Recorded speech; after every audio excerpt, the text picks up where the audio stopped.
Good morning friends, welcome to study with Neelam.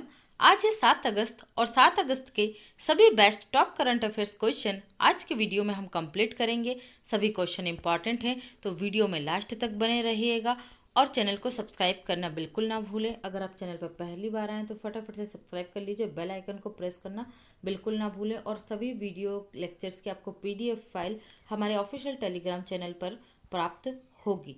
Okay, और हमारा जो ऐप है स्टडी विथ नीलम ऐप और ये सभी सोशल नेटवर्किंग साइट्स, इनकी लिंक डिस्क्रिप्शन बॉक्स में दी गई है, तो आप ऐप को डाउनलोड करना बिल्कुल ना भूलें। यहाँ पर आपको सभी कुछ बहुत अच्छा मिलने वाला है। ओके, सो आई होप कि आप लोग इसे डाउनलोड ज़रूर करेंगे। डाउनलोड कीजिए, देखिए, अगर आपको अच्छा लगता है तो फिर रन कीजिए।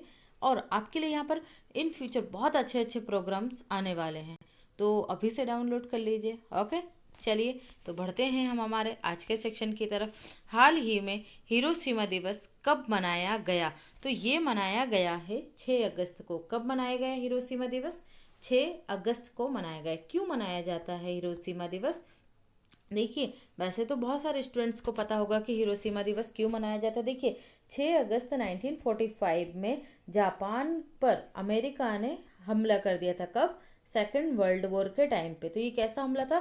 परमाणु बम का हमला था। एक बम गिराया गया था 6 अगस्त को, एक बम गिराया गया था 9 अगस्त को। ओके, तो 6 अगस्त को मनाते हैं हम क्या? हिरोशिमा दिवस। और 9 अगस्त को मनाते हैं नागासाकी दिवस। देखिए, जो 6 अगस्त और 9 अगस्त को बम गिराए गए थे, तो जो 6 अगस्त वाला बम है इसे क्या नाम दिया गया था? Little boy.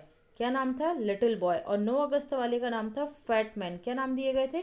Fat man. Okay, तो दोनों ही आप याद रखिएगा। तो ये दिवस क्यों मनाया जाता है? ये दिवस इसलिए मनाया जाता है कि विश्व को परमाणु ऊर्जा और परमाणु खतरे में शांति को बढ़ावा देना और परमाणु जो है, परमाणु जो बम होता है उसके प्रति लोगों को जागरूक करने के लिए हिरोशिमा दिवस प्रतिवर्ष 6 अगस्त को मनाया जाता है।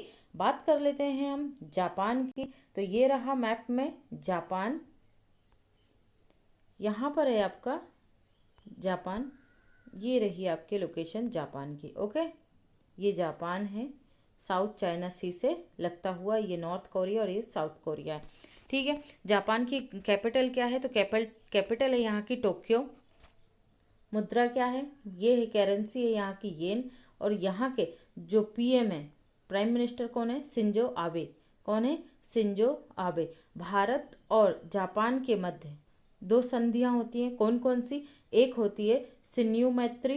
कौन सी होती है? शिन्यू मैत्री। और एक होती है धर्म गार्डियन। एक होती है धर्म गार्डियन। तो दोनों ही एक्सरसाइज को आप याद रखेंगे, भारत और पाकिस्तान के मध्य। ठीक है, जो हिरोशिमा है वो है जापान के होन्शु द्वीप पर।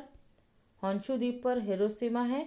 और क्यूशु द्वीप पर है आपका नागासाकी। किस द्वीप पर है? क्यूशु द्वीप पर है नागासाकी। ओके, तो ये सारे पॉइंट आप यहाँ से याद रखेंगे। ओके फ्रेंड्स, देख लेते हैं हम अदर ऑप्शन को। अदर ऑप्शन में हमने देखा कौन कौन सा। 1 अगस्त को हमने मनाया था मुस्लिम महिला अधिकार दिवस। ठीक है, ये पहली बार मनाया गया 3 तलाक की वर्षगांठ पर। ठीक है, जो कानून लेकर आए थे, किसने प्रारंभ किया ये मुस्लिम महिला अधिकार दिवस? तो ये प्रारंभ किया गया अल्पसंख्यक मंत्रालय के द्वारा। और अभी कौन मंत्री हैं? मुख्तार अब्बास नकवी। और 3 अगस्त को क्या मनाया था हमने? तो 3 अगस्त को हमने मनाया था विश्व संस्कृत दिवस। क्या मनाया था? विश्व संस्कृत दिवस। तो ये भी आप याद रखेंगे। बढ़ते हैं नेक्स्ट क्वेश्चन की तरफ। सेकंड क्वेश्चन है हमारा, हाल ही में जारी किए गए ICC ODI रैंकिंग में शीर्ष स्थान पर कौन रहा है? शीर्ष स्थान पर कौन रहा है? तो ये ODI जो रैंकिंग है ये मैन की है। ठीक है, क्रिकेटर की है मैन, और या मेल की है, और फीमेल दूसरी तरफ है। ठीक है, तो इसमें टॉप पर रहे विराट कोहली, दूसरे स्थान पर रहे रोहित शर्मा, तीसरे स्थान पर रहे बाबर आजम, और चौथे स्थान पर रहे रॉस टेलर। तो 1 2 3 4। ओके, तो यहाँ पर बात कर लेते हैं कि रोहित शर्मा और विराट कोहली तो दोनों इंडिया से ही हैं। बाबर आजम ये पाकिस्तान से हैं। और रॉस टेलर जो हैं ये न्यूजीलैंड से हैं। तो ये आप कंट्री वाइज भी नहीं याद रखिएगा। तो ये हैं टॉप 4। ओके, टॉप 4 ये हैं मेल। फीमेल देख लेते हैं हम फटाफट यहाँ पर। तो ये हैं फीमेल में स्टेफन टेलर वेस्ट इंडीज से हैं, एलिसा हेली ऑस्ट्रेलिया से हैं, एलिस पेरिस ये भी ऑस्ट्रेलिया से हैं, और स्मृति मंधाना इंडिया से तो ये हैं 4th रैंक पर। ओके, तो ये आप याद रखेंगे। बात कर लेते हैं आईसीसी में, तो आईसीसी की इंटरनेशनल क्रिकेट कंट्रोल, तो ये इसकी स्थापना हुई थी 1909 में। हेडक्वार्टर कहाँ पर है? दुबई में। और दुबई से एक और फैक्ट याद रखिएगा, दुबई विश्व का ऐसा पहला एयरपोर्ट है जहाँ पर इंडियन करेंसी एक्सेप्ट की जाती है। ओके, ये इंपॉर्टेंट पॉइंट है, याद रखिएगा। आईपीएल 2020 का आयोजन कहाँ होगा? तो ये भी दुबई में ही होगा, ये भी आप याद रखिएगा। आईसीसी के सीईओ कौन है वर्तमान में? तो ये है मनु सहानी। कौन है? मनु सहानी। और इनके जो अभी चेयरमैन थे जिन्होंने इस्तीफा दे दिया, कौन थे? शशांक मनोहर। अब इनके स्थान पर अंतरिम जो इनके बनाए गए हैं, कौन? अध्यक्ष या चेयरमैन, तो वो बने हैं इमरान ख्वाजा। कौन बने हैं? इमरान ख्वाजा। तो ये इमरान ख्वाजा को भी आप याद रखेंगे। ओके फ्रेंड्स, बढ़ते हैं अगले क्वेश्चन की तरफ। हाल ही में जम्मू कश्मीर राज्य के नए उपराज्यपाल निम्न में से कौन बन गए? तो नए राज्यपाल बन गए हैं मनोज सिन्हा। कौन बन गए नए राज्यपाल? मनोज सिन्हा बन गए। ये हमारे पूर्व रेल राज्य मंत्री और पूर्व राज्य संचार मंत्री भी रह चुके हैं, तो आप इन्हें ऐसे भी याद रखेंगे। ठीक है, और मनोज सिन्हा के बारे में और कुछ चीज़ें इंपॉर्टेंट है, ये देख लेते हैं हम। ये जो उत्तर प्रदेश का गाजीपुर है, वहाँ से 3 बार लोकसभा चुनाव जीत चुके हैं। ठीक है, अगर योगी सीएम नहीं होते तो यही सीएम होते उत्तर प्रदेश के। ओके, ये मजबूत उम्मीदवार थे वहाँ पर। और जो जो मनोज सिन्हा है, अभी ये क्या बन गए हैं? ये बन गए हैं जम्मू कश्मीर के नए राज्यपाल। देखिए, जम्मू कश्मीर जब तक केंद्र शासित प्रदेश नहीं था तब तक इसके राज्यपाल कौन थे? अंतिम इंपॉर्टेंट क्वेश्चन है, कौन थे? सत्यपाल मलिक। ठीक है, ये याद रखिएगा, सत्यपाल मलिक थे यहाँ के लास्ट राज्य के रूप में राज्यपाल। और जब ये केंद्र शासित बना तब के भी इंपॉर्टेंट है। पहले राज्यपाल कौन बने? पहले उपराज्यपाल, ठीक है, ये बने थे गिरीश चंद्र मुर्मू। गिरीश चंद्र मुर्मू ये 1985 बैच के आईएएस अधिकारी थे। ठीक है, और अब इन्हें शायद सेंटर में कोई नई जिम्मेदारी दी जा सकती है, इसलिए इन्होंने जम्मू कश्मीर केंद्र शासित प्रदेश बनने के 1 वर्ष की वर्षगांठ पर अपने पद से इस्तीफा दे दिया। और नए कौन बन गए? मनोज सिन्हा बन गए हैं। ठीक है, यहाँ पर राधा कृष्ण माथुर ये लद्दाख के पहले क्या है? लद्दाख केंद्र शासित प्रदेश के पहले उपराज्यपाल हैं, तो ये भी इंपॉर्टेंट है, याद रखिएगा। और विजय कुमार ये विधानसभा कहाँ की? बिहार विधानसभा के अध्यक्ष हैं। और इनकी अभी पुस्तक आई थी, कौन सी? सियासत में सदस्यता। इन्होंने ये पुस्तक किसने लॉन्च की है? नीतीश कुमार ने। तो ये सारे पॉइंट आप इस क्वेश्चन से याद रखेंगे। ओके, बढ़ते हैं अगले क्वेश्चन की तरफ। हाल ही में किस राज्य के द्वारा तेंदुपत्ता संग्राहकों के लिए सामाजिक सुरक्षा योजना प्रारंभ की गई है? तो ये योजना प्रारंभ की गई है छत्तीसगढ़ राज्य के द्वारा। किसने प्रारंभ की? छत्तीसगढ़ राज्य ने। इस तरीके से तेंदुपत्ते का संग्रह करते हैं, फिर उसे बंडल बना बनाकर इसको बेचा जाता है सरकार को। ठीक है, तो ये इनके लिए कौन सी योजना शुरू की गई छत्तीसगढ़ सरकार के द्वारा? तेंदुपत्ता संग्राहकों के लिए सामाजिक सुरक्षा योजना प्रारंभ की है छत्तीसगढ़ सरकार ने। ओके, तो छत्तीसगढ़ की बात कर लेते हैं। देखिए, इस योजना का जो बेसिकली नाम रखा गया वो नाम आप लोगों को बता देती हूँ। शहीद महेंद्र कर्मा तेंदुपत्ता संग्राहक समाज योजना। जो शहीद महेंद्र कर्मा थे ये कांग्रेस के एक कद्दावर नेता थे। किस जिले में? ये थे बस्तर जिले में, छत्तीसगढ़ के बस्तर जिले में थे। और इन्होंने नक्सलियों के खिलाफ एक मजबूत लड़ाई लड़ी थी। और इन्हें बस्तर का क्या कहा जाता था? टाइगर कहा जाता था। बस्तर का टाइगर कौन? तो ये थे महेंद्र कर्मा। ठीक है, इन्हीं नक्सलियों द्वारा इनकी हत्या कर दी गई थी और इसलिए इन्हें शहीद महेंद्र कर्मा कहा जाता है और इन्हीं के नाम पे ये योजना शुरू की गई है। ठीक है, तो ये रही इंडिया में। अपन देख लेते हैं किसकी लोकेशन? छत्तीसगढ़ की। समुद्री घोड़े की तरह लगता है। इसके पड़ोसी राज्य कौन कौन से हैं? तो यहाँ से है आपका आंध्र प्रदेश, यहाँ से है आपका यहाँ से ओडिशा, ये है आपका झारखंड, बिहार, बिहार से सीमा नहीं लगती है, यूपी, एमपी, एमपी के बाद महाराष्ट्र। ठीक है, और यहाँ से है तेलंगाना। ठीक है, तो ये पड़ोसी राज्य और ये लोकेशन आपको बहुत अच्छे से याद रखनी है, क्वेश्चन इनसे भी आ जाते हैं। ओके, तो यहाँ पर हम बात कर लेते हैं छत्तीसगढ़ के सीएम कौन है? तो यहाँ के सीएम है भूपेश सिंह बघेल। भूपेश बघेल, ठीक है, भूपेश बघेल यहाँ के सीएम है। यहाँ की गवर्नर कौन है? अनुसुईया उइके हैं। कैपिटल क्या है? कैपिटल है रायपुर। और रायपुर के सीजे कौन है? रायपुर हाईकोर्ट के जो चीफ जस्टिस हैं वो कौन है? तो ये हैं PR रामचंद्रन। कौन है? PR रामचंद्रन। ठीक है, छत्तीसगढ़ से आपको 2 इंपॉर्टेंट पॉइंट याद रखना। पहला, बीजापुर, जो मैंने लास्ट वीक की आपको बताया था, नीति आयोग द्वारा जारी 112 जिलों की आकांक्षी जिला सूची में पहले स्थान पर छत्तीसगढ़ का बीजापुर रहा। ठीक है, तो ये इंपॉर्टेंट क्वेश्चन है। और दूसरा पॉइंट यहाँ से अंबिकापुर जो है इसमें देश का पहला गार्बेज क्लिनिक स्थापित किया गया है। ओके, चलिए बढ़ते हैं अगले क्वेश्चन की तरफ। हाल ही में बीसीसीआई द्वारा खिलाड़ियों द्वारा उनकी उम्र गलत बताए जाने पर कितने वर्ष का प्रतिबंध लगाने का फैसला किया है। तो बीसीसीआई द्वारा जो भी खिलाड़ी सभी जो फॉर्मेट वाले होते हैं उनमें अगर वो अपनी एज कम बताते हैं तो उन पर 2 साल का प्रतिबंध लगाया जाएगा। ओके, तो ये आप याद रखेंगे। सभी एज ग्रुप, ये कब से लागू होगा? 2020-21 का जो सत्र है इससे ही ये नियम लागू हो जाएगा। बीसीसीआई की बात कर लेते हैं तो बीसीसीआई के अध्यक्ष कौन है वर्तमान में? तो ये हैं सौरभ गांगुली। कौन है? सौरभ गांगुली हैं। 39वें क्रम के ये इसके अध्यक्ष हैं। बीसीसीआई की स्थापना कब हुई थी? तो स्थापना हुई थी 1928 में। मुख्यालय कहाँ पर है? तो मुख्यालय है इसका मुंबई में। कहाँ पर है? मुंबई में। जो सौरभ गांगुली हैं इन्हें जो टोक्यो ओलंपिक होंगे 2021 में उसका गुडविल एम्बेसडर बनाया गया था। ठीक है, तो ये भी याद रखिएगा। और इनकी ऑटोबायोग्राफी का क्या नाम है? A century is not enough. किसकी ऑटोबायोग्राफी है? सौरभ गांगुली की। तो ये सारे पॉइंट आप यहाँ से याद रखेंगे। और जो बीसीसीआई है इसके जो सचिव हैं या सेक्रेटरी हैं वो कौन है? जय शाह हैं। जय शाह, ठीक है, अमित शाह के बेटे हैं ये।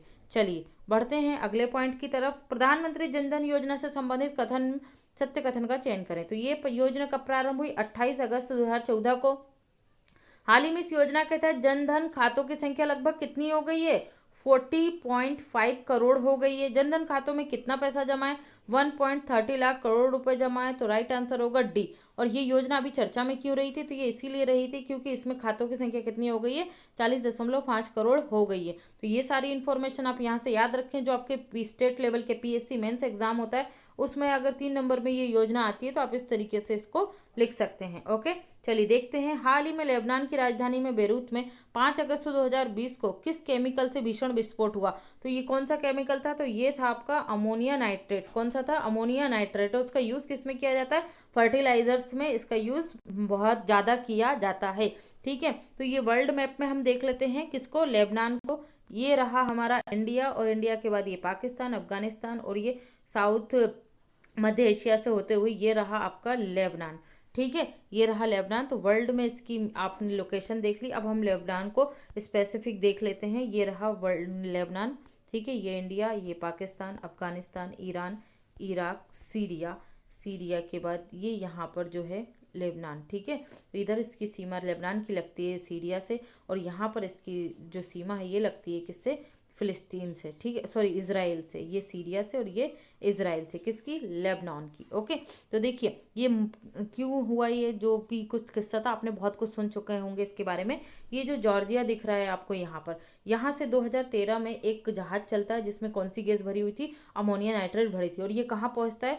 ये बेरूत पर जो पोर्ट है यहाँ पर पहुँचता है। यहाँ से इसके डॉक्यूमेंट मांगे जाते हैं, लेकिन इनके पास जो डॉक्यूमेंट होते हैं वो सही नहीं होते हैं। ठीक है, तो जो इनका मालिक होता है जो जहाज का, वो सरकार को बोल देता है कि आप हमारा रख लो जहाज। ठीक है, तो ये जहाज तब से वहीं खड़ा था। ठीक है, वहाँ से इसको लेकर आया जाता है बेरूत की सिटी में यहाँ पर, और इसको यहाँ पर रखा जाता है। ठीक है, तो ये जो जहाज जहाँ पर खड़ा रखा था जिसमें जो अमोनिया गैस थी, अमोनिया गैस का जहाँ भंडारण किया गया था लेबनान सरकार के द्वारा, उसी एरिए में जो लेबनान सरकार है इसका सबसे बड़ा वेयर हाउस, जहाँ पर इनका क्या था? अन्न का संग्रह था। ठीक है, उस वहीं पर ये पूरा विस्फोट हुआ। और आपने देखा होगा ये पूरा विस्फोट इतना ज़्यादा था कि 10 किलोमीटर के एरिया जो था इसका वो पूरा दहल गया था इसकी आवाज़ से। और इसकी आवाज़ जो ये मैप में आप देख रहे हैं, छोटा सा जो द्वीप है, कौन सा? साइप्रस द्वीप। ठीक है, ये जो साइप्रस द्वीप देख रहे हैं, यहाँ से ये साइप्रस द्वीप तक भी इसकी आवाज़ गई थी। तो आप समझ सकते हैं कितना खतरनाक विस्फोट था ये। और इससे क्या हुआ? जो अनाज भंडार का इनका जो एरिया था वो भी अब ध्वस्त हो गया। अब लेबनान के पास 2 समस्याएं हो गई। एक तो इस विस्फोट से उत्पन्न हुई समस्या, और दूसरा उनके पास मात्र 1 मंथ का ही अब अनाज बचा हुआ है। ओके, तो ये सारी कंडीशन आप याद रखेंगे। मिस स्पेशली याद रखिएगा, अमोनिया नाइट्रेट गैस का रिसाव हुआ था। तो बात कर लेते हैं लेबनान की। लेबनान की कैपिटल क्या है? तो कैपिटल है यहाँ की बेरूत। ओके, और यहाँ के जो प्रेसिडेंट है तो वो कौन है? प्रेसिडेंट है यहाँ के मिशेल सुलेमान, और पीएम कौन है? साद हरीरी। कौन है? साद हरीरी। ठीक है, और यहाँ की मुद्रा या करेंसी क्या है? तो ये है लेबनानी पाउंड। क्या है? लेबनानी पाउंड। ओके, तो ये सारे पॉइंट आप लेबनान से याद रखेंगे। बढ़ते हैं अगले क्वेश्चन की तरफ। नेक्स्ट क्वेश्चन है हमारा, हाल ही में रेलवे ने भीमा नदी कहाँ पर है? महाराष्ट्र और कर्नाटक की सीमा पर। सबसे इंपॉर्टेंट ये याद रखिए, कर्नाटक और महाराष्ट्र के बीच साउथ वेस्टर्न जोन का सबसे बड़ा पुल बनाया गया। आपसे सीधे क्वेश्चन यहाँ भी आ सकता है कि हाल ही में भीमा नदी पर कौन सा पुल बनाया गया है या किन राज्यों को जोड़ने वाला एक रेल पुल बनाया गया, तो महाराष्ट्र और कर्नाटक को। नेक्स्ट बन सकता है यहाँ पर कि किस जोन के द्वारा बनाया गया, तो ये बनाया गया साउथ वेस्टर्न जोन का सबसे बड़ा रेल पुल बनाया। इसकी लंबाई कितनी है, तो लंबाई है 670 मीटर। कितनी है? 670 मीटर। ये इमेज देखिए, ये इमेज आपने देखी होगी। और देखिए, आपने जनरली अगर देखे होंगे रेल ब्रिज, तो उसमें क्या होता है, एक तरफ से ट्रेन आना और जाना ऐसा होता है। यहाँ पर से क्या होंगी, 3 वो रो बनाई गई हैं, ठीक है, 3 रेलवे लाइन बिछाई गई हैं, तो 3 ट्रेनें एक साथ आ और जा सकती हैं, ठीक है।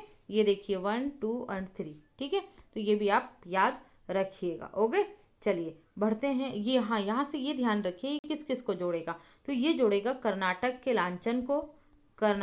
लांचन को और महाराष्ट्र के होटगे को। किसको? महाराष्ट्र के होटगे को ये आपस में जोड़ेगा। ओके, चलिए नेक्स्ट देख लेते हैं।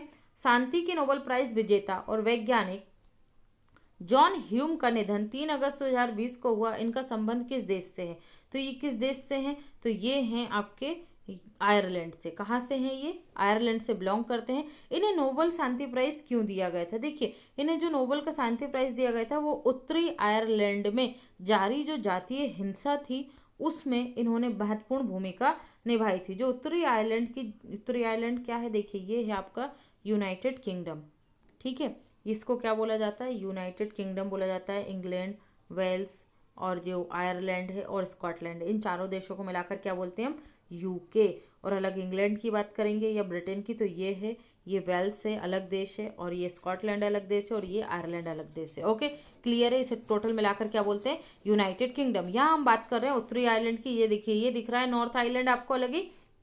तो यहाँ पर जातीय हिंसा से बहुत लंबा संघर्ष चल रहा था, लगभग 3 दशक या 30 सालों तक, और इस संघर्ष को जॉन ह्यूम ने बातचीत के माध्यम से खत्म कर दिया था, और इसलिए इन्हें 1998 में शांति का नोबेल प्राइज दिया गया था, और हाल ही में इनका निधन हो गया। बात कर लेते हैं हम आयरलैंड की। तो आयरलैंड की कैपिटल क्या है भाई? कैपिटल आप मुझे कमेंट सेक्शन में बताएंगे, बहुत बार बता चुकी हूँ मैं आपको। ओके, हाँ, यहाँ की बात करते हैं। प्रेसिडेंट कौन है, तो प्रेसिडेंट है माइक डिकिंस यहाँ के प्रेसिडेंट है। प्राइम मिनिस्टर कौन है? माइकल मार्टिन है। और यहाँ की मुद्रा क्या है? यूरो। इसका मतलब क्या हुआ? यूनाइटेड किंगडम का देश जो है आयरलैंड, ये यूरोपीय यूनियन का सदस्य है, लेकिन ब्रिटेन ने यूरोपीय यूनियन छोड़ दी है। ओके, तो ये पॉइंट भी आप यहाँ से याद रखेंगे। हाल ही में उष्णकटिबंधीय तूफान इलियास और हग्गुपिट क्रमशः किस देश में आए हैं? ठीक है, तो कौन से तूफान है ये? उष्णकटिबंधीय तूफान है। किन देशों में आए? तो ये आए हैं यूएसए और चाइना में, ठीक है। तो याद रखिएगा, यूएसए में आया है इसियास और चाइना में आया है हग्गुपिट, ठीक है। दोनों ही इंपॉर्टेंट है, तो याद रखिएगा। Okay friends, thanks for watching, have a great day.